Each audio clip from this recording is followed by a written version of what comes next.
Vespa Matic sekarang jadi salah satu magnet bagi anak-anak muda.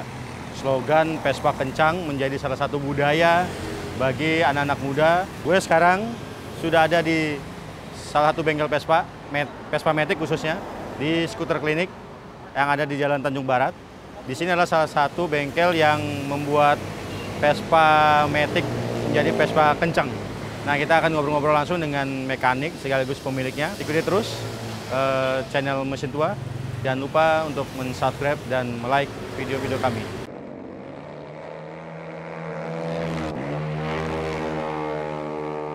Nah, sekarang gue sudah sama pemilik sekaligus mekanik dari Skuter Klinik, bengkel yang jadi rujukan teman-teman anak pencinta Vespa, terutama Vespa Matic yang mau bikin Vespanya jadi Vespa kencang gitu. Dengan Om Rizky Fitra. Ya. Halo Om. Baik. Sehat Om? Sehat. Gimana COVID ini di pinggir jalan? Ya, Sering kena tegur? lumayan sering kena banyak lah teguran. Tapi rame masih ya? Masih lumayan. Nah, kalau sekarang kan di kalangan anak pencinta Vespa Matic itu kan ada budaya namanya Vespa kencang. Ya walaupun ya kalau dilihat sisi negatifnya kan nggak terlalu bagus orang ngebut-ngebutan. Tapi dari segi lagi adrenalin segala macam dan lagi trennya itu Vespa Matic dibuat kencang. Sebenarnya kenapa Vespa Matic harus dibuat kencang sekarang? Oke, sebenarnya kalau untuk customer kita sendiri, mereka lebih menginginkan motor yang memang dia pakai tiap harinya itu tidak ada kendala. Pertama itu dulu ya. Kenapa lebih pengen untuk Vespa kencang? Sebenarnya itu balik lagi dari komunitas. Oke, mereka biasanya punya komunitas sendiri kan. Kayak komunitas lah. Ada beberapa klub atau komunitas di Jakarta yang memang mencoba untuk ibaratnya ya panas-panasan kali ya, dari persaingan biasanya seperti itu. Dan memang komunitas Vespa sendiri lebih ke arah yang riding ya, dia pakai untuk riding gitu. Banyak sih saya nemuin kayak customer saya dapat rujukan gitu, saya mau dong gitu, dari motor saya akselerasinya lebih dari standarnya, biasanya kayak gitu ya. Dan emang yang hampir rata-rata yang datang ke kita ini pasien-pasien dan customer itu ke arah sana gitu. Kalau di sini nih, artinya kalau di Vespa kencang itu kan salah satunya di bore up istilahnya ya. Di bore up. Nah, kalau treatmentnya tuh bagaimana kalau di sini tuh? Biasanya ya kalau misalnya customer kita sendiri itu ada yang disebut stage 1, stage 2, stage 3 dan stage yang selanjutnya gitu ya. Dan emang untuk Vespa sendiri dari stage 1 itu kita bicaranya adalah penggantian part di bagian CVT. Betul, di bagian CVT itu biasanya kita ada penggantian part gitu ya. Dan kita mulai dari stage 1 dulu deh, penggantian part di CVT. Kenapa? Karena biasanya mereka nih yang stage 1 nih budgetnya tidak terlalu tinggi kan. Oke, range untuk stage 1. Ganti CVT-nya. Betul, untuk CVT ya. Itu range-nya adalah 800 sampai dengan 1,2. Oke, itu dengan part yang memang bervarian ya, gitu. Dan itu untuk stage 1, untuk stage 2 lagi tuh makin advance lagi. Dari misalnya porting polish gitu ya, ada PG bag gitu kan. Itu masih ngurusin CVT. Oke, itu udah stage 2 kita udah beda. Itu stage 2 biasanya kita arahinnya untuk fuel management. Oke, fuel management itu kayak piggy bank, di mana kita bisa ngatur manajemen bensin atau fuel yang masuk ke dalam mesin. Dan dari situ biasanya nanti merembet tuh dari piggy bank, kita nanti ada penggantian exhaust knalpot. Oke, knalpot juga itu masuknya masih di stage 2 biasanya kan. Gitu. Sampai itu gambarannya berapa? Oke, kalau untuk stage 2 tuh gambarnya adalah dari mulai 600.000 untuk piggy banknya. Untuk knalpotnya itu dimulai dari knalpot itu dimulai dari 1,2 sampai 1,5. Nah, yang terakhir nih, stage ketiganya. Stage ketiga, oke. Ganti Oke, kalau stage ketiga kita lebih ke arah dalaman mesin ya. Berarti dibelah mesin? Mesin udah otomatis dibelah. Otomatis dibelah. Itu biasanya kalau mesin masuknya ke porting polish nih. Oke, porting polish itu ada di camshaft, ada lagi bore up. Oke. Oh, bore up itu malah justru yang paling terakhir ya? Biasanya itu masuknya ke stage 3 ya. Untuk stage-nya tuh karena dia kan lumayan nih budgetnya dan emang kita perlu ada setting dan segala macam gitu kan. Nah, biasanya untuk bore up sendiri itu banyak juga tuh pilihan dari mulai sehernya 63, 66 dan seterusnya. Itu untuk bore up. Kalau untuk porting polish ya paling kita main di bagian camshaft gitu. Nah, itu juga nanti di stage 3 pun biasanya ada penambahan kayak valve klepnya. Itu kita bisa gedein klepnya gitu kan. Dari klep itu baru nanti ada lagi stage selanjutnya. Sampai stage ketiga aja nanti kan sudah Vespa kencang banget. Sudah lumayan kencang ya. Itu masih lumayan stage 3 masih ya? lumayan. Budgetnya berapa tuh kalau sampai stage kita? Dari kan pasti kan kita ngelaluin dari stage 1, stage 2 sampai stage 3 kan? Yap, betul. Nah itu budgetnya berapa? Oke, kita untuk bicara budget ya. Karena memang itu kan banyak part ya. Iya. Dan banyak opsi, banyak pilihan untuk part tersebut. Kalau memang paling low adalah itu mungkin di sekitar 4 jutaan. 4 jutaan. Paling low. Paling low ya. Iya. Itu untuk stage 3 ya. Dan biasanya sih di sini kita sampai dengan 7 juta. Sampai dengan 7 juta untuk di stage 3 tersebut. Kalau gambaran Om Rizky, Vespa kencang itu gambarannya bagaimana sih? Gambaran Vespa kencang? Agak sebenarnya sulit. kalau standarannya juga dibecek gasnya juga kenceng juga kan? Bener sih, bener. Kita sampai di bore up segala macam dari stage 1, 2, 3 itu gambarnya kencengnya bagaimana sih? Kencengnya oke. Kenceng MotoGP ya bagaimana? Oke. Untuk sekencang MotoGP ya, MotoGP sih enggak sih ya. Tapi at least untuk gambarannya di jalanan ya, oke untuk di jalanan ya kita nggak ketinggalan lah sama motor-motor sport yang banyak di jalanan gitu aja sih. Orang kan patokannya dalam 1 sampai 10 detik apakah sampai 100 km. Oke, kalau dapat ditempuh berapa detik? Oke, kalau untuk 0 sampai untuk 0 sampai 100 sampai detik ini sih saya belum pernah ya untuk ngetes itu gitu. Tapi yang jelas dari 0 sampai 100 itu cukup cepat sih. Cukup cepat. Mungkin kalau misalnya bisa dibilang 0 sampai 100 7 detikan kayaknya, 7 sampai 8 detik. Iya, karena memang balik lagi ya, ini konsepnya kan Vespa Matic. Di mana Vespa Matic yang enak sebenarnya ini kalau saya pribadi ngegedor mesin itu dari awal itu udah ketemu. Menurut saya seperti itu. Jadi tinggal kita nyari top speednya. Tenaganya udah masuk dari awal ya. Tenaga udah masuk dari awal. Gitu.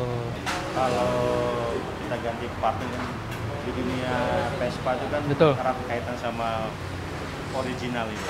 Original. Itu benar-benar sayang sama barang-barang yang original. Benar. Nggak sayang tuh customer yang itu partnya sampai mesin dibelah gitu kan segala macam itu nggak sayang mereka. Kebanyakan customer sih ya, kebanyakan customer mereka datang ke sini itu banyak yang bawa part originalnya dan dia beli lagi part original lain untuk mungkin nanti distandarin. Tapi ya mereka makanya pun sayang ya sama original. Pasti sayang karena balik lagi Piaggio itu kan harga partnya agak lumayan banget. Agak lumayan gitu. Jadi kita coba buat biasanya sih untuk yang bawa part sendiri ke sini nanti kan kita kerjain di sini dan mereka biasanya nyimpen tetap yang orisinilnya. Banyak juga sih, nggak sedikit juga gitu yang udah nggak apa-apa bang, pakai aja. Yang penting Vespa saya kenceng gitu. Ya sebelumnya ya diingetin dulu, itu ini bawa ini partnya mahal. Gitu sih paling. Nah, oke Om. Kalau di gue kan kebetulan suka main Vespa klasik ya. Yes. Dan rata-rata Vespanya gue dibuat kenceng. Nah, kalau di Vespa klasik itu kan mereka pakai part-part Polini, Malossi. Kalau mau lebih gila lagi ada Parmakit dan ya nggak terbatas lah sekarang ya di Vespa klasik. Nah, kalau di sini dan di teman-teman Vespa Matic bagaimana gambarannya? Oke, kalau untuk Vespa Matic, untuk partnya. Gitu. Oke, untuk Vespa Matic sendiri sih ada juga part kayak Polini, terus ada juga Malossi gitu ya. Dan gak banyak juga mereka pengen partnya itu customan. Let's say customan dari kita gitu. Nah, untuk yang tadi kayak Polini dan Malossi kan harganya lumayan ya? Lumayan banget tuh. Udah lumayan banget. Iya, kita sendiri di sini biasanya nyediain juga yang custom gitu. Dan banyak pula sih customer yang datang ke sini, mereka bawa sendiri partnya seperti Polini, Malossi gitu. Itu banyak sih. Kalau pakai itu partnya Polinian, Ya. Malossian atau yang lokalan gitu. Oke, kalau saya sendiri untuk motor pribadi ya, Ya. saya lebih ke arah yang lokalan sih sebenarnya, yang customan sendiri gitu ya, karena memang sekaligus bengkel saya nge-research lah, kita punya motor, ya udah kita research gitu dengan menggunakan part-part lokal. Betul. Tapi ya nggak tutup kemungkinan kalau misalnya ada sebagian part yang memang dibutuhin gitu dari misalnya part Malossi, kita butuh part Malossi ya kita pakai part Malossi tersebut. Tapi kalau misalnya memang menurut kita wah pakai yang part lokalan aja deh gitu, ya udah nggak apa-apa, kita biasanya pakai yang lokalan. Yang lokalan itu kan juga ada gambarnya, ada yang lokal, ada juga Taiwan segala macam. Betul, gitu. betul. Kalau Malossian sama Polini kan mereka yang brand Italia, Ya, brand Italinya. kelas-kelas head-on lah. Iya, betul. Ya, jadi kalau dibuat kencang, orangnya sayang gitu, mereka pakai part lokalan. Ketahannya sendiri bagaimana Pak? Kalau untuk daya tahan lokalan sebenarnya Kualitasnya lagi namanya. ya, kita bicara kualitas ya. Kalau untuk kualitas lokalan juga udah bagus kok. Udah bagus apalagi sekarang lokalan industrinya lumayan kok. Lumayan berkembang gitu dibandingkan dengan apa ya 5 tahun yang lalu gitu ya. Sekarang lokalan brand-brandnya udah banyak juga gitu. Yang udah mulai mengikuti lah gitu kayak BRT lah kita sebut ya mungkin ya. Terus ada juga Kawahara, itu juga bisa jadi opsi. Nah, selain ngomongin Vespa kencang yang dibuat hari, spesialisasi skuter klinik itu juga salah satunya turun di ajang race ya Bang? Iya. Vespa race ya? Vespa race, betul. Vespa ya gitu? Betul. Ya, salah satunya di Sentul gitu, rutin gitu. Nah, Ya. itu bedanya sama yang Vespa kencang yang dibuat di harian, sama yang memang buat balapan tuh apa? Oke, perbedaannya kita bisa bagi ya. Kalau misalnya memang untuk Vespa kencang nih, kita bicara Vespa kencang yang untuk harian, itu nggak terlalu advantage ya, nggak terlalu dari mulai portipolisnya, dari mulai part yang dipakai gitu ya, itu jauh beda. Kalau misalnya memang untuk yang harian tapi tetap kebut, biasanya mereka tetap mempertahankan orisinilnya dia. Betul. Kayak kalau untuk balap, kalau untuk balap biasanya kita ada perubahan dari mulai injeksi. Nah, kebetulan memang Vespa yang kita pakai untuk balap ini kita rubah dari injeksi menjadi karburator. Padahal aslinya Vespa Matic itu kan Injeksi, betul. Bukan karburator. Kenapa alasannya? Oke, alasannya adalah sebenarnya kita cari simpelnya. Simpelnya dalam arti pengerjaannya itu sebenarnya simple, kita nggak mesti dyno dan segala macam. Dan memang dari segi budget pun sebenarnya jauh lebih hemat dibanding kita pakai injeksi, betul gitu. Dari mulai pengapian dan segala macamnya itu jauh lebih efisien. Kita balik lagi ngomongin Vespa nih Pak. Betul. Salah satu penyakit utama Vespa ini apa Pak? Terutama yang Matic. Terutama yang Matic, itu di bagian CVT. Nah, itu udah paling terkenal banget ya. Udah paling terkenal, betul. Untuk bagian CVT memang paling riskan ya untuk di Vespa gitu ya. Kita banyak nemuin customer kita yang datang ke sini penyakitnya itu adalah di bagian CVT, terutama itu biasanya mereka keluhannya adalah motor getar ketika akselerasi. Itu di awal sampai dengan pertengahan dia motornya getar. Biasanya dari kita sendiri itu coba buat kasih solusi di mana kita bisa kasih mereka kanvas ganda, karena memang penyakitnya sebenarnya di kanvas gandanya, kanvas kopling. Kanvas originalnya sendiri ya, walaupun kita ganti yang baru, originalnya itu pun tetap getar gitu. Tetap getar. Kebanyakan customer kita yang datang ke sini gitu. Ya memang untuk yang getar itu mungkin di 2019, di keluaran 2019 sampai 2020 ini sudah mulai berkurang. Mungkin ada perbaikan sendiri dari Piaggio ya. Yang jadi penyakit utama Vespa Matic biasanya itu di engine mounting. Engine mounting? Betul. Engine mounting Vespa itu sangat riskan ya kalau menurut saya. riskan. riskan? Dia kan bentuknya itu tidak seperti motor Jepang lainnya. Kita bicara motor matic Jepang lainnya ya. Kalau di Vespa itu ada engine mounting yang memang geraknya benar-benar fleksibel gitu ya, dari bahan orisinalnya Vespa itu sendiri memang karet, cuma karet aja, dan itu gampang getas.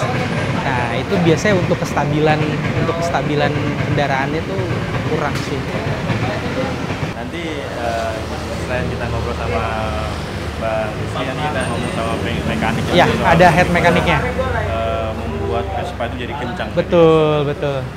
Nah, Sobat Mesin 2, sekarang gue lagi sama otaknya skuter klinik yang bisa bikin Vespa yang lebih kenceng, sama mekaniknya sendiri dengan Bang Ade. Halo Bang. Bang, ini kan salah satu jagoannya skuter klinik nih untuk turun di acara balapan resmi kan, bukan balapan liar kan gitu. Iya, kita lagi ke road race resmi. Yang ada biasanya di Sentul ya? Iya, lebih dominan di Sentul go-kart gitu, Sentul kecil. Yang Vespa warna pink ini kan Primavera Bang. Dari dari sekian banyak jenis Vespa Matic, kenapa Primavera? Kenapa nggak sprint yang memang buat sprint gitu? Biasanya gitu kan orang buat balap gitu. Itu juga kali ya, menghitung budget awal waktu itu motor emang beli second gitu. Emang adanya itu bahannya, gitu waktu itu emang kita sama bos juga bilang, bos udah nggak usah yang baru ya nggak apa-apa, dari yang ada aja kita berdayain gitu.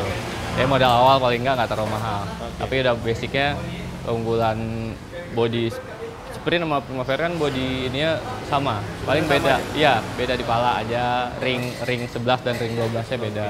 Paling gitu. Merubah ring pelek aja betul, ya. Kalau shipping ini yang istimewanya apa nih Bang? Kalau pakai body sprint atau Primavera itu, kalau kita lihat di mounting engine-nya tuh, pegangan mesinnya dia udah ada engsel-engselnya tuh pakai klaher. Karena sebelumnya emang kita turun pakai body S yang dulu. Body S, kecil ya ini. Kita kenal tuh dulu pakai obat merah, panggilannya. Nah, ternyata dari masukan beberapa joki, terakhir pakai balang itu dia udah maksimalin untuk bawa, ternyata di body katanya kurang maksimal, makanya kita coba cari basic dari Primavera ini. Ternyata kenaikan time-nya juga alhamdulillah bagus gitu. Nah, kalau Vespa yang turun di race, itu apa sih yang diubah sih?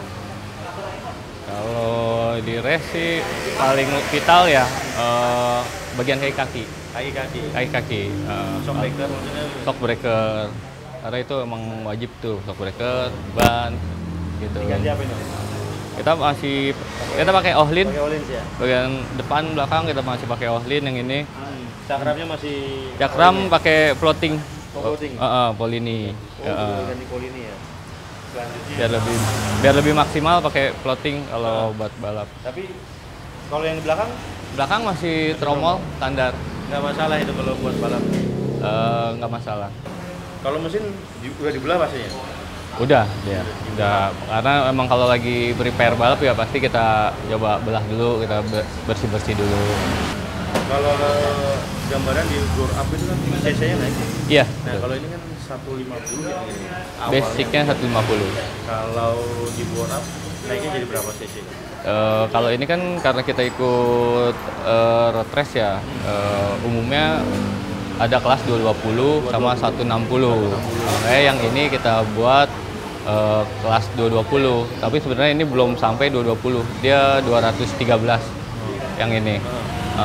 Kenapa nggak sampai dan kenapa kalaupun nggak sampai tetap bisa dimasukin kelas 220? Ya, kita emang belum sampai maksimalin di cc-nya. Jadi kita di motornya sebenarnya nggak terlalu rumit ya.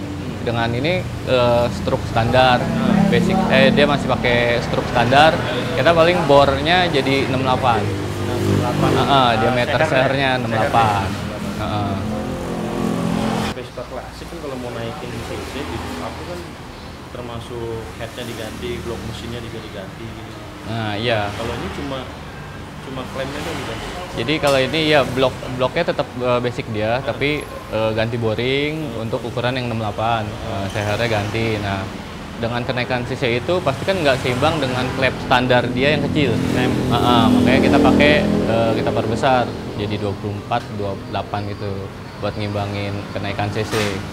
Kalau Vespa harian sebagai harian, kalau di bore up sampai 220 cc untuk pemakaian harian sebenarnya bisa juga kita. Nah, apalagi dengan kita ini kan kita bilang pakai struk standar ya. Iya. Pakai struk standar berarti kan ganti bore up aja 68, klep tetap gede sih. Tapi mungkin penyesuaiannya ketika untuk harian kita hitung lagi kompresinya gitu. Karena kalau ini emang saya tekan untuk balap akhirnya kita kompresi agak tinggi. Untuk lebih aman akhirnya kita emang pakai bensol. Itu lebih amannya bahan bakarnya. Tapi kalau orang mau bikin untuk harian kita nggak usah terlalu tinggi juga, kompresinya menyesuaikan dengan kebutuhan aja sih. Karena kalau sampai 220 itu faktor lain yang dampaknya apa? Karena bensin atau yang lain juga tidak safety gitu, misalnya cakramnya tidak berbunyi lagi gitu. Ya, kalau kita udah main mesin ya power kuat itu harus wajib banget diperhatikan itu. Percuma kita mesin bagus. Makanya balik lagi pelajaran yang kita dapat ketika kita ikut road race gitu ya. Kalian kita belajar, oh ternyata kayak rem itu perlu banget gitu, kayak ban. Harus gitu. di-upgrade berarti ya? Iya. Dari cakram, ban, pelek harus di-upgrade kalau balik lagi ya? safety itu. Karena kita nyari safety-nya juga begitu. Karena kalau powernya gedean, remnya nggak mungkin bisa celaka Iya, sendiri. makanya ketika kadang orang-orang konsul gitu mau konsultasi, oh mau bikin gini-gini, kita balik lagi kita ketemu dulu, kita mau lihat basic motornya. Sebenarnya motornya itu rapi, gambaran rapinya itu safety gak? Jangan dia motor belum safety tapi dia udah main ke mesin. Mending kita lebih arahin dulu. Lebih amannya motor rapiin dulu kayak kaki, baru nanti main ke mesin. Dibanding dia kecebur duluan di mesin, tapi kita takutnya kejadiannya gitu, motor belum safety. Gambaran sih Bang Ade, kalau naikin cc sampai dari 150 sampai maksimal di 220 lah gitu, itu ngeluarin budget berapa sih untuk naikin bore up-nya gitu doang? Oh iya, paket yang seperti ini sih kalau sama si bos ya, tapi mungkin bukan untuk bicara langsung balap ya. Iya, buat harian. Buat bikin harian dengan karbu kayak gini, kemarin sempat bikin di kisaran 15 sampai 20. 15 juta. 15 juta sampai 20. Tapi itu di luar kayak pelek atau ban kayak gitu ya, di luar kayak kaki. Paling di engine preparein di situ dulu.